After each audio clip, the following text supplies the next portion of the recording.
Hello dear student, Shri coaching classes में आपका बहुत बहुत स्वागत है। आज इस वीडियो में हम पढ़ने वाले हैं कक्षा 11वीं का जो है 3 अंक और 2 अंक वाले प्रश्न बैंकों को हल करने वाले हैं। और आपको पूरे प्रश्नों के उत्तर चाहिए हों तो आप हमें कमेंट में लिखकर भेजें और हमारे चैनल को सब्सक्राइब करना ना भूलें, जिससे आपको सभी अध्यायों का जो है प्रश्नों के उत्तर प्रश्न बैंक के मिल सकें।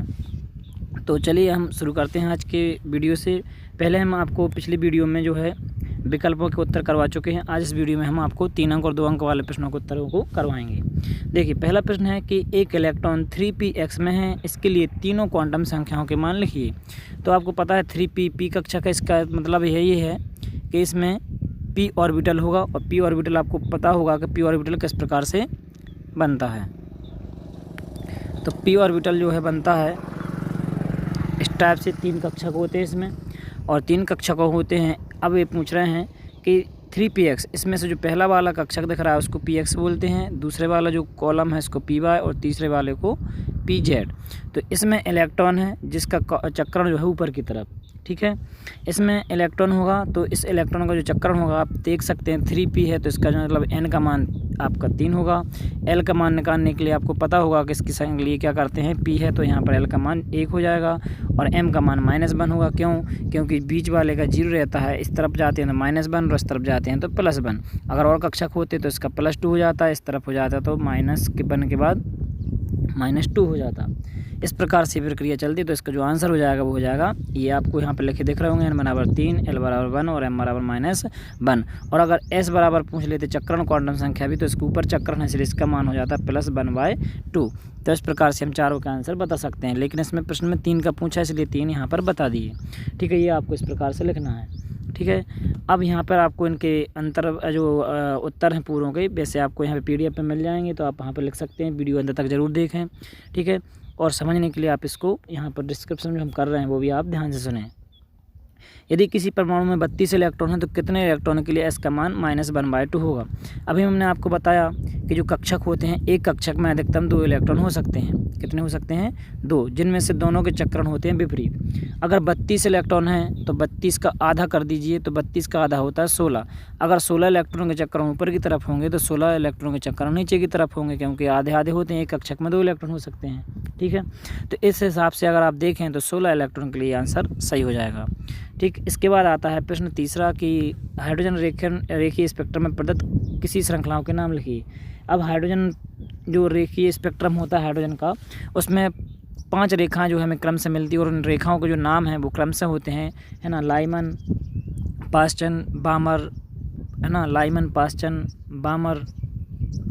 और इसके बाद सबसे पहले आती है आपकी लाइमन, फिर आती है बामर, फिर आती है पास्चन, और फिर आती है ब्रैकेट, और फिर आती है फंड श्रेणी। आपको इनका आंसर नीचे अभी मिल जाएंगे। इसके बाद आता है प्रश्न क्रमांक 4 कि पाउली का अपवर्जन नियम क्या है।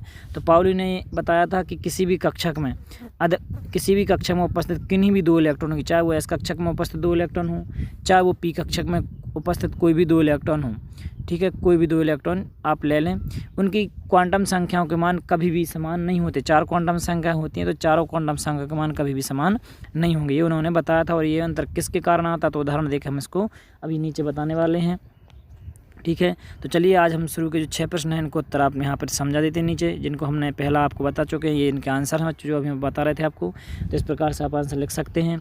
दूसरे का आंसर हो जाएगा कि यदि किसी परमाणु 32 इलेक्ट्रॉन तो 16 इलेक्ट्रॉन के लिए इसका मान -1/2 होगा। तीसरा जो प्रश्न था उसका आंसर है कि स्पेक्ट्रम रेखाओं के क्या नाम है। तो लाइमन श्रेणी, बामर श्रेणी, पास्चन श्रेणी, ब्रैकेट श्रेणी और फंड श्रेणी।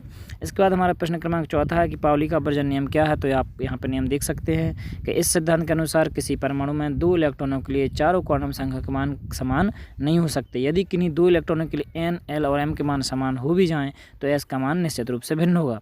इस स्थिति में यदि प्रथम इलेक्ट्रॉन के लिए s का मान +1/2 हो तो दूसरे इलेक्ट्रॉन के लिए उसका मान -1/2 होगा।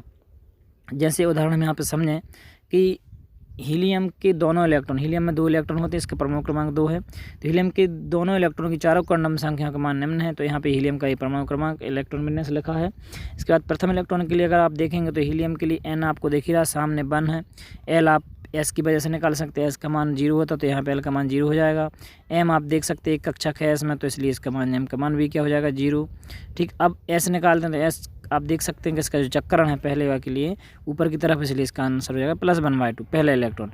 दूसरे इलेक्ट्रॉन की बात करें तो ये सब कुछ वही रहेगा, सब चक्रण इसका अपोजिट है, इसलिए इसके -1/2 हो जाएगा, बाकी मान इसके सेम रहेंगे। तो आप देख रहे हैं कि जो भी अंतर आ रहा है क्वांटम संख्या में वो किसके कारण आ रहा है, चक्रण क्वांटम संख्या के कारण। तो यहाँ पे आप इसका आंसर लिख सकते हैं कि इतना स्पष्ट है कि क्वांटम संख्या में अंतर चक्रण क्वांटम संख्या के कारण होता है। इसके बाद हम नेक्स्ट प्रश्न देखते हैं 5वां कि अफबाहु नियम क्या है। तो अफबाहु नियम आप यहाँ पर देख सकते हैं। अफबाहु एक जर्मन भाषा का शब्द है, ये कोई साइंटिस्ट नहीं है, ये शब्द एक नाम है। तो अफबाहु एक जर्मन भाषा का शब्द है जिसका अर्थ होता है क्रमिक रचना या रचना करना, ये इसका अर्थ है। इसके बाद ये इसका आप देख सकते हैं ये ग्राफ है, आप इस ग्राफ को भी बना सकते हैं, ठीक है। और इसके बाद आप इनका जो नियम है वो नियम जरूर याद रखें, क्योंकि ये प्रश्न जो है पूछा गया है कि अफबाहु के नियम को भी लिखिए।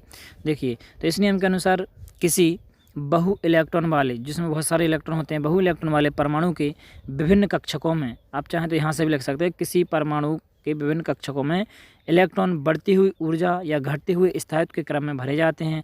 अर्थात इलेक्ट्रॉन पहले निम्न ऊर्जा वाले कक्षक में जाता है और फिर उच्च ऊर्जा वाले कक्षक में पहुंच जाता है, या ये कहें कि उपयुक्त ऊर्जा स्तर द्वारा उच्च ऊर्जा स्तर वाले कक्षक में चला जाता है। इसे हम क्या कहते हैं, अफबाहु का नियम या अफबाहु का सिद्धांत कहते हैं। अब इसकी जो क्रम है आपने भी आलेख बनाया होगा, उस आलेख के हिसाब से आप इस ऊर्जा के बढ़ते क्रम में जो है क्रम इनका लिख सकते हैं। 1s के बाद इलेक्ट्रॉन 2s में जाता है, 2s के बाद 2p, फिर 3s, 3p, 4s, 3d, 4p, 5s, 4d, 5p, 6s, 4f, फिर 5d में, फिर 6p में जाएगा, फिर 7s में जाएगा, फिर 5f में, और फिर 6d, और लास्ट में 7p में इलेक्ट्रॉन इस प्रकार से जाते हैं, ठीक है। तो ये थे। और इसके बाद एक प्रश्न और आपको बता दें हम, लास्ट प्रश्न जो ये आपका है कौन सा, ये प्रश्न क्रमांक आपका 5वां था। 6वां प्रश्न है आपका, यहाँ पर आप देख सकते हैं।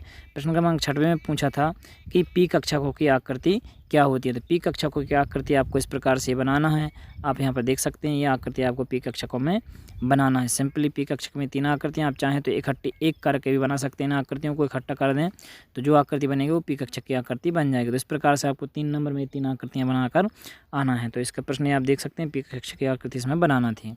तो आज की वीडियो में इतना ही, बाकी के 6 प्रश्न हम जो है अगले वीडियो में लेकर आएंगे। जल्दी आप हमारे चैनल पर बने रहें, और अगर आप चैनल पर नए हैं तो चैनल को सब्सक्राइब करना ना भूलें, और वीडियो को ज़्यादा से ज़्यादा शेयर करें, जिससे सभी साथियों का, मित्रों का आपको इसका लाभ प्राप्त हो सके। मिलते हैं नेक्स्ट वीडियो में, तब तक बने रहिए हमारे channel Shri coaching classes YouTube channel पर। धन्यवाद।